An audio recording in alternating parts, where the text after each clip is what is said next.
ამსტერდამის ცენტრში დანით შეიარაღებულმა მამაკაცმა 5 ადამიანი მძიმედ დაჭრა. ინციდენტი დამის მოედანზე ნიდერლანდების დედაქალაქის სამხრეთ ნაწილში მოხდა. თავდასხმაში ეჭვბიტანილი პოლიციამ უკვე დააკავა. დღეს შუადღეს ერთმა ადამიანმა დანით დაჭრა რამდენიმე მოქალაქე, რომლებიც საავადმყოფოში არიან გადაყვანილი. ეჭვბიტანილი უკვე დაკავებულია. ისიც დაჭრილია, მიმდინარეობს გამოძიება.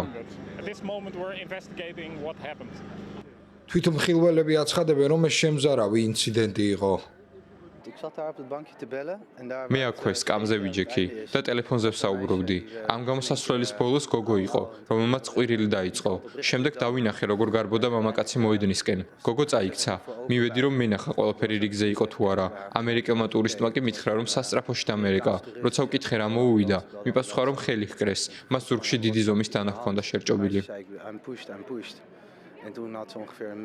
თავდასხმის გამო შეწყდა საკრებულოს სხდომა. ადგილობრივი მედიის ინფორმაციით, სხდომას ამსტერდამის მერიც ესწრებოდა. პოლიცია აცხადებს, რომ ჯერჯერობით უცნობია თავდასხმის მოტივი. ხელისუფლება მოუწოდებს მოქალაქეებს, რომლებიც შესაძლოა იყვნენ ინციდენტის თვითმხილველები, დაუკავშირდნენ პოლიციას და დაეხმარონ გამოძიებას.